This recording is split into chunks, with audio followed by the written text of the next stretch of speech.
Assalamualaikum warahmatullahi wabarakatuh. Apa kabar adik-adik mahasiswa semuanya? Semoga kita semua selalu dalam lindungan Allah Subhanahu wa Ta'ala dan selalu dalam kondisi sehat walafiat. Pada kesempatan kali ini, saya akan melanjutkan perkuliahan kita tentang usaha dan energi. Kali ini kita akan belajar mengenai energi potensial dan konversi energi.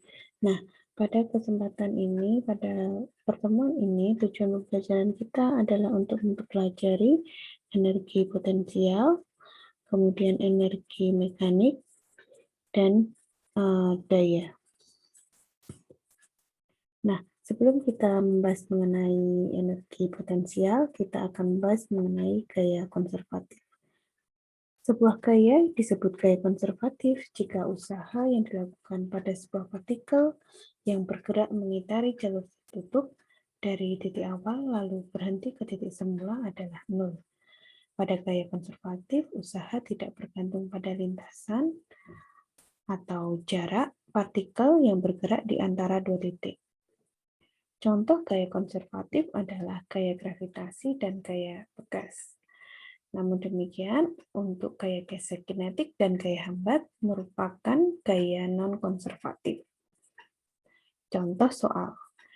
Di sini ada sebuah balok dengan massa 2 kg meluncur dengan lintasan seperti pada gambar tanpa gesekan dari titik A ke titik B.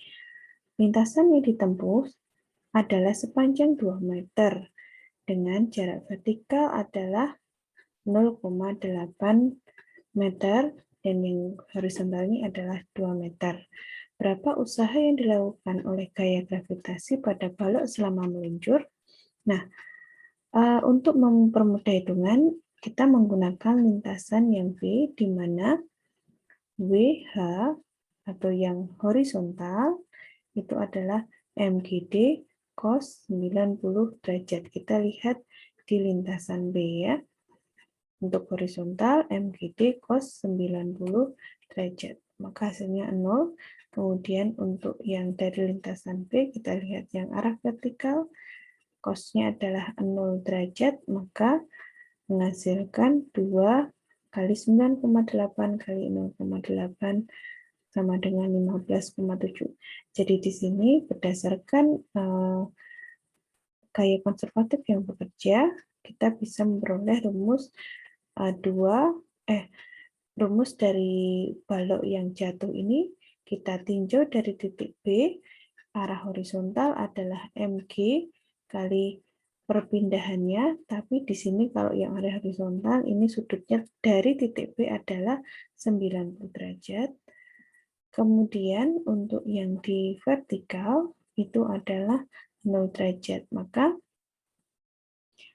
diperoleh MGH 2 kali 9,8 kali 0,8 yaitu 15,7.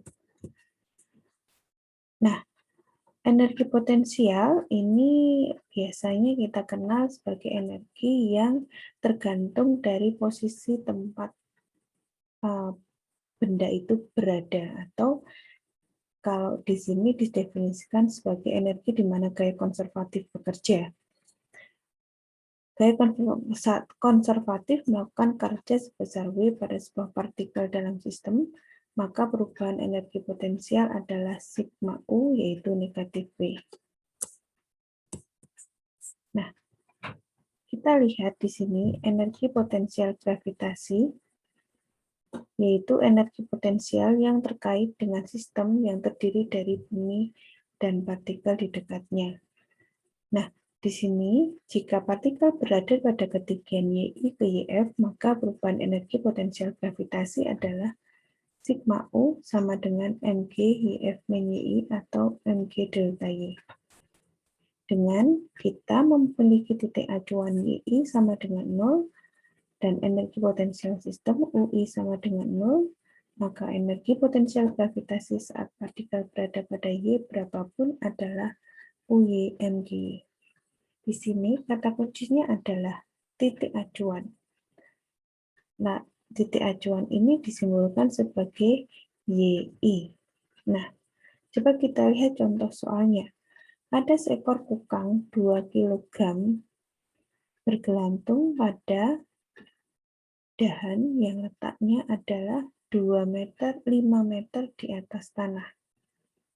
Nah, berapa energi potensial pada titik acuan Y0 yang berada pada yang A? Yang pertama adalah tepat di permukaan tanah, di sini titik acuan atau Y-nya di permukaan tanah.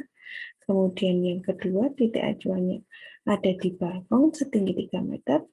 Kemudian titik acuan yang ada di dahan, dan titik acuan yang ada di 1 meter di atas dahan.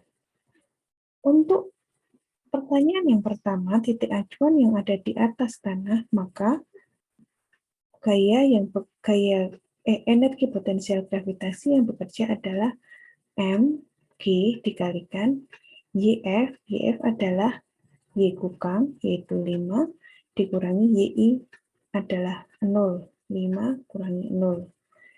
Kemudian yang di balkon berarti tinggiannya di balkon tingginya 3, kemudian di sini kukangnya di ketinggian 5, maka YF-nya 5, YI-nya 3. Berarti dikalikan 2. Sewaktu di dahan, YF-nya adalah 5, YI-nya juga 5, maka dikalikan 0. Di atas bagaimana? Di 1 meter di atas, YF-nya adalah, bisa kita katakan 0 adalah di atas ini, kemudian 0-nya adalah di 6, tapi kemudian YF-nya di 5. 5 kurangi 6, hasilnya adalah negatif 1.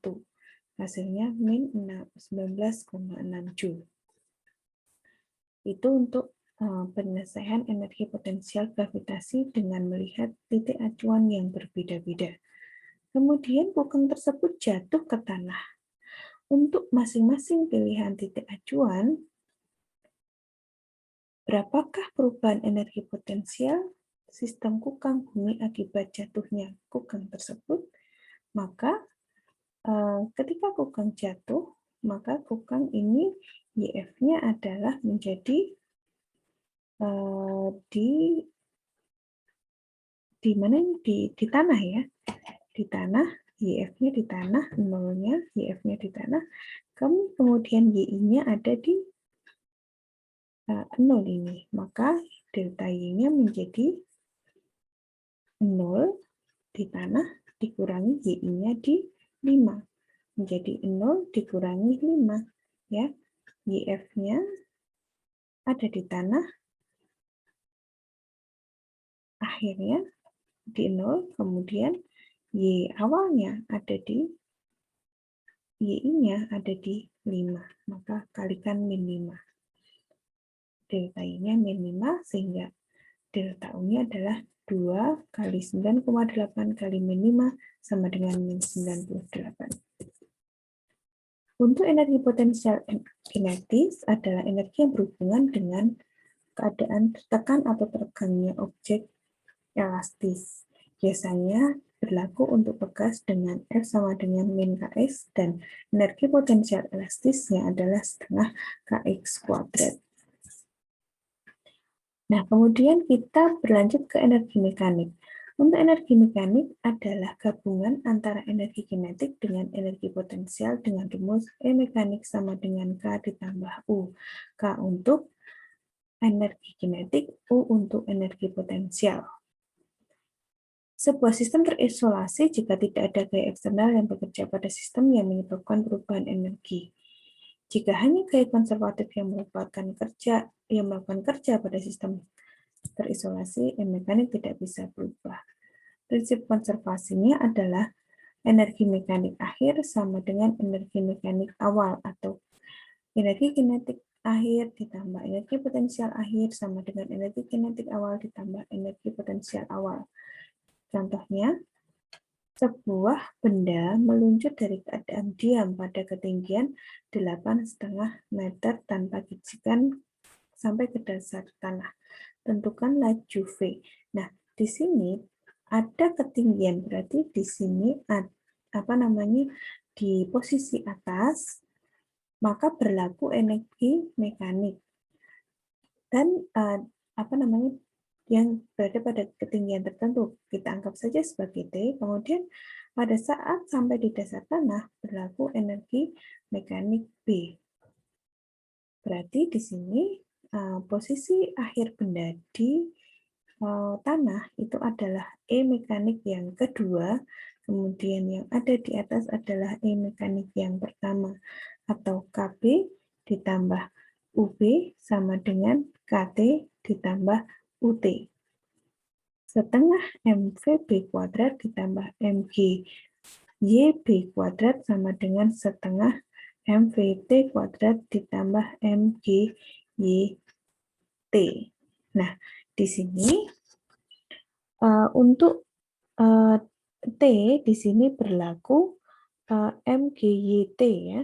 YT-nya pas di 8,5 meter. Nah, kemudian di T, di ketinggian T, dia tidak ada kecepatannya. Kecepatan awalnya adalah 0. Nah, maka kita bisa masukkan di sini setengah M. M-nya bisa kita eliminasi karena dia ada semua. Kemudian tinggal di sini VB kuadrat sama dengan setengah VB-nya ada, setengahnya bisa dimasukkan, YB-nya di bawah tanah berarti 0, kemudian ini 8,5, kemudian yang VT-nya adalah 0. Maka VB-nya kemudian diolah di sini sudah diketahui nilainya. Ya, saya ulang lagi, di bawah ini berlaku VB, kemudian YB-nya 0, tapi di atas adalah VT-nya 0, tapi YT-nya 8,5 gitu ya. Nah, ketemu VB akar 2GH. Nah, kemudian usaha oleh gaya luar di sini, usaha adalah energi yang ditransfer ke atau dari sistem oleh sebuah gaya eksternal. Bila ada lebih dari satu gaya, maka usaha adalah besarnya energi. Jika gesekan tidak ada, maka usaha dan perkembangan energi mekanik yaitu W sama dengan delta K ditambah delta U.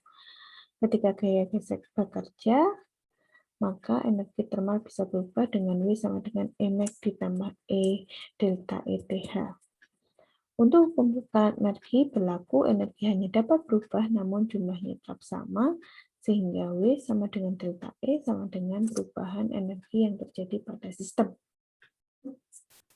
Kemudian yang terakhir adalah tentang daya.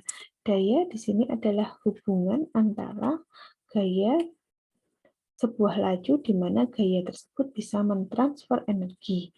Jika jumlah delta E energi dan jumlah waktu delta T, maka daya rata-rata adalah PAVG sama dengan delta E dibagi delta T, dan daya sesaat adalah P sama dengan dE per dt. Nah, demikian materi yang dapat saya sampaikan. Kita telah belajar mengenai gaya konservatif, energi potensial, energi mekanik, dan juga daya. Apabila banyak kekurangan, saya mohon maaf yang sebesar-besarnya. Wabillahi taufiq wal hidayah. Wassalamualaikum warahmatullahi wabarakatuh.